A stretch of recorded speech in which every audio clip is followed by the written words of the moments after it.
Êxodo capítulo 16. Interessante de nós vermos também um pouquinho o final do último capítulo, o último versículo do capítulo 27 diz que o povo de Israel tinha chegado a Elim, onde havia 12 fontes de água e 70 palmeiras, e acamparam lá junto às águas. Depois começa o versículo 16, que eles partiram ali de Elim e foram rumo ao deserto de Sim, que situava entre Elim e o Sinai. Eles estavam indo em direção ao Monte Sinai. E já tinha passado um tempo, eles já estavam no 15º dia do segundo mês. Lembra que tudo começou lá no primeiro mês? Aqui já estava no 15º dia do segundo mês. E o que aconteceu? As provisões deles acabaram. E toda a comunidade de Israel, toda a comunidade de Israel, começou a murmurar contra Moisés e Arão em pleno deserto. Então, um dado interessante aqui, que eles estavam murmurando o quê? Contra Moisés e Arão. E se a gente vê lá no versículo 8, na parte B, diz assim, Moisés fala, não são contra nós as vossas murmurações, e sim contra a pessoa de Deus, contra a pessoa do Senhor. Então, nós devemos tomar muito cuidado. Muitas vezes nós murmuramos, reclamamos de determinadas pessoas, de determinados comportamentos, de determinado ministério, e nós estamos o quê? Murmurando contra Deus. Que possamos levar tudo isso à nossa consciência perante a Deus, né? Paulo sempre ressaltava em questão de ter uma consciência pura perante Deus e perante os homens, que possamos todo dia consultar a nossa consciência em relação a todas essas coisas, né? E aqui no versículo 3 diz o quê? Que eles reclamaram, né? Então, o que eles falaram? Eles disseram assim a Moisés e Arão: Antes fôssemos mortos pela mão de Deus na terra do Egito, quando estávamos sentados próximos às panelas de carne e podíamos comer pão com fartura. Evidentemente nos trouxeste a este deserto para fazer toda essa multidão morrer de fome. Como é complicado, né? As pessoas tendem a esquecer com muita facilidade a parte ruim de um momento e ficar com a parte boa, no sentido que de requerer estar ali novamente. O que eu quero dizer com isso? Quantas vezes ficamos em um sofrimento porque sabemos que naquele sofrimento existe algo, entre aspas, que eu ainda me sustenta, porque se eu sair daquilo eu não sei como vai ser. Contudo, Deus já tinha mostrado tantos milagres para eles, mas eles ainda estavam o quê? Lembrando da comida do Egito e não lembravam da escravidão. Nosso cérebro é assim, ele reage muito forte à sobrevivência e ele esquece de confiar no Senhor. O nosso coração é extremamente enganoso, que possamos nos aperceber disso a todo instante. E no versículo 4, o que nós vemos aqui? Que o Senhor começa a instruir Moisés o que vai fazer. E ele diz que eis que farei descer pão do céu, e sairá o povo e colherá a porção de cada dia, a fim de que eu o ponha à prova para ver se ainda ou não, se anda, desculpa, para eu o ponha à prova para ver se anda ou não na minha lei. Quer dizer, o povo tinha que sair para colher para cada dia. Então, lembra? O Senhor está pedindo obediência. Então, aqui o que nós vemos? Que era para colher a cada dia uma porção. Essa uma porção era referente para cada pessoa, que era um jarro, né? Eles falam porção, um homer, um jarro. E no versículo 13b diz assim, que ao alvorecer havia uma camada, então depois do dia que eles reclamaram, no outro dia, ao alvorecer, ao amanhecer, havia uma camada de orvalho ao redor do acampamento. E quando se evaporou a camada de orvalho que caíra, ficaram flocos semelhantes à geada, e estavam depositados sobre a areia do deserto. Assim que os israelitas observaram tudo aquilo, começaram a se questionar uns aos outros: que é isto? que é isto? Pois não sabiam que se tratava aquela coisa sobre o chão, não sabiam do que se tratava aquilo do chão, né? E veja o que Moisés respondeu: Isto é o pão que Deus vos deu para vosso alimento. Isto é o pão que Deus lhe deu para vosso alimento. Primeiro, o que significa a palavra maná? Olha que interessante, significa em hebraico o que é isto? Porque eles perguntaram o que é isto? Então, esse foi dado o nome. E Moisés respondeu: Esse é o pão de Deus que vos deu como alimento. Você percebe quanto a gente fica preocupado com o alimento? E aqui o Senhor está dizendo que quem dá o alimento é Ele. E também isso me remete lá em Gênesis 3,19, que diz lá: com o suor do rosto o homem deveria comer o pão. E aqui nós vemos o Senhor o quê? Levando eles a comer o pão que vem de Deus. Porque lá no Jardim do Éden, o homem perdeu o acesso à árvore da vida por conta da desobediência. Por isso que ele foi dado essa maldição: com o suor do teu rosto comerás o pão. E aqui o Senhor está falando assim: eu quero que vocês aprendam a me obedecer, para que eu possa dar o alimento para vocês, né? Lembra, o maná não é fruto do trabalho árduo, e sim da obediência. Da provisão, o maná é uma provisão divina. Óbvio, todos nós temos que trabalhar. Inclusive, o apóstolo Paulo lá nos adverte: quem não trabalha, que não coma. Mas também nós temos que prestar muito atenção, porque o salmista diz assim também para nós lá em Salmos: se o Senhor não guardar a cidade, em vão vigia a sentinela. Então, o Senhor quem tem que estar à frente, porque senão a gente vai vigiar, vai trabalhar, mas não é o Senhor que está à frente de tudo. E Mateus completa, né? Porque diz assim: buscai o Senhor em primeiro lugar, e as demais coisas vos serão acrescentadas. Então, o Senhor está nos mostrando, né? A respeito da escravidão, a respeito do trabalho e a respeito do pão que desce do céu. Que coisa gloriosa, né? Só que o nosso coração, ele muitas vezes é roubado pelas preocupações do sustento, pela preocupação do dia a dia. E sabe o que devemos fazer?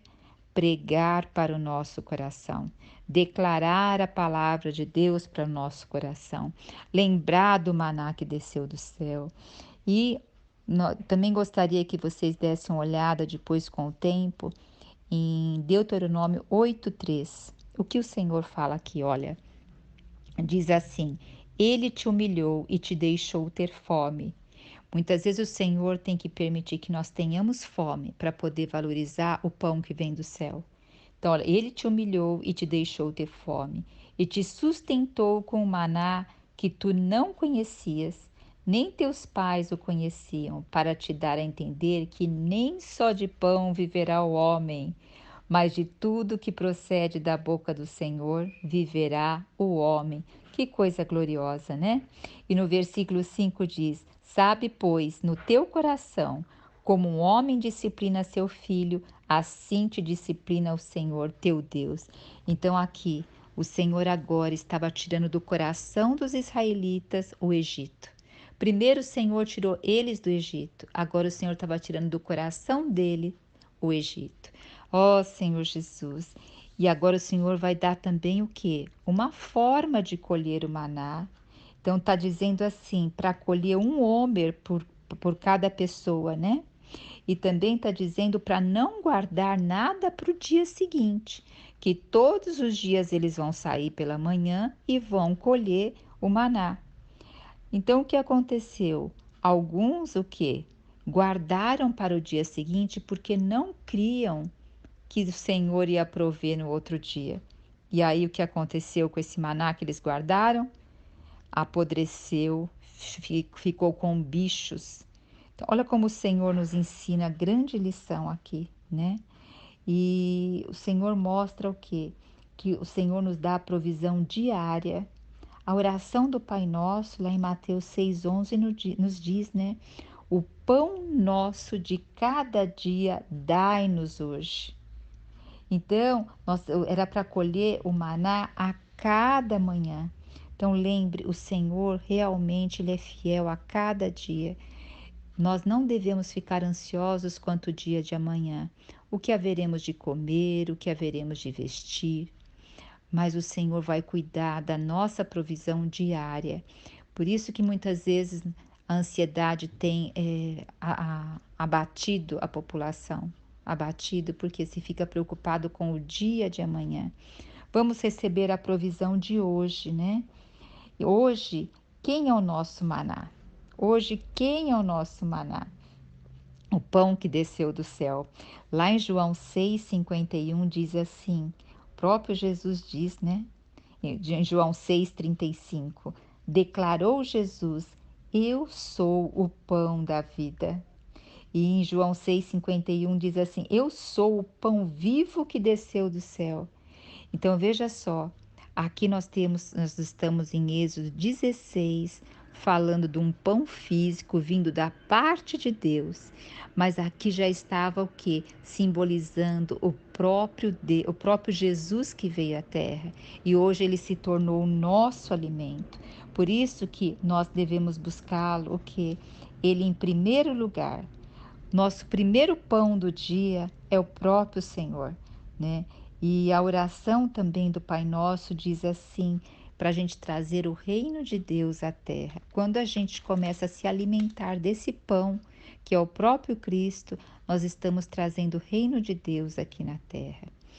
E mais uma orientação também, Deus deu a Moisés a dar ao povo, que no sétimo dia eles não colheriam o maná.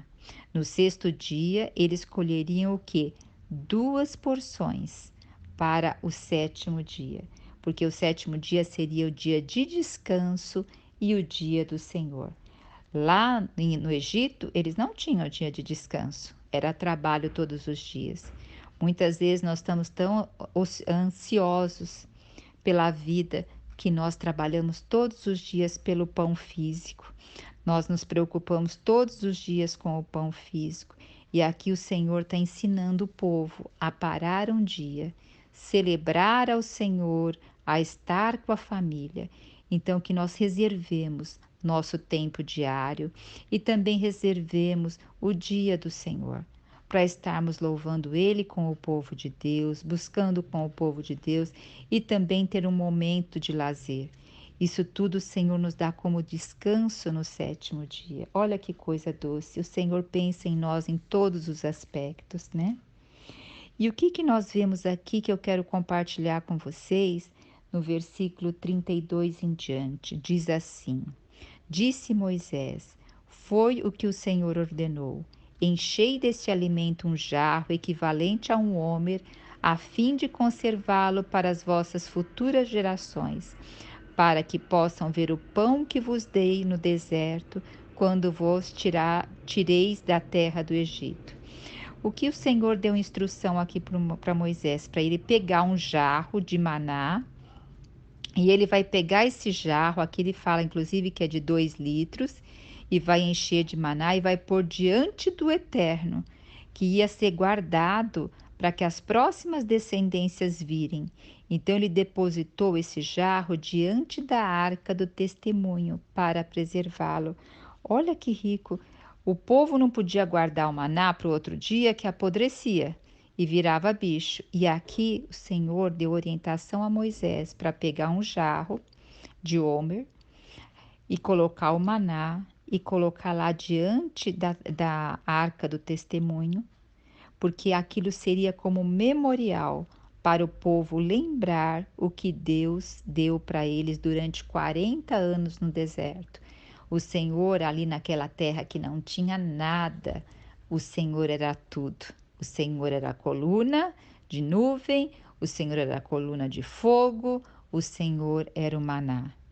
E depois nós vamos ver que o Senhor é a água da pedra, e assim o Senhor vai mostrando que é Ele que nos sustenta, independente da situação que nós estamos. E por que eu quero também destacar essa parte aqui, que diz para pegar essa porção e pôr diante da arca do testemunho? Porque nós tendemos a esquecer também daquilo que o Senhor faz na nossa vida, como eu falei no início. Então, nós temos que trazer à memória aquilo que nos traz esperança. Aquilo que nos traz esperança são as bênçãos que o Senhor já fez lá na Sua palavra e também na nossa vida. Os autores daquele filme Quarto de Guerra, num livro deles sobre oração, eu não me lembro agora o nome exato desse livro, eles falam de uma parede de memória na casa deles, ou na casa de um deles, que ali eles têm fotos aonde várias coisas que ocorreram de bênção. Então, quando naquele dia muitas vezes acha que as coisas não estão dando certo, tem uma tristeza, eles vão nessa parede e vão lembrando de todos os memoriais ali que o Senhor já fez na vida deles. Isso é muito importante nós termos também, porque o nosso coração é extremamente enganoso, o nosso cérebro esquece também dessas coisas. Então, nós devemos ir lá, registrar isso e lembrar e fazer o que? Pregar para nossa mente tudo aquilo que o Senhor já fez para nós. Então eu imagino, né, esse maná aqui diante da arca do testemunho para preservá-lo, esse memorial, que possamos lembrar tudo que o Senhor já fez na nossa vida também. Agora, só uma coisa que eu não falei aqui no capítulo. Antes do Senhor dar o maná, o Senhor deu o que? As cordonizes. Então veio o que? Uma nuvem, veio um enxame, não sei se chama de enxame, né? Mas veio o que? Não, é bando, né? Aqui no versículo 13 diz assim: naquela tarde apareceu um grande bando de codornas. Eram tantas aves que cobriam o acampamento. Então ali também o Senhor alimentou eles com carne. E esse alimento maná, o Senhor deu a eles durante 40 anos. Então, nós devemos que todo dia colocar o Senhor em primeiro lugar e as demais coisas nos serão acrescentadas. Jesus Cristo é o nosso Senhor.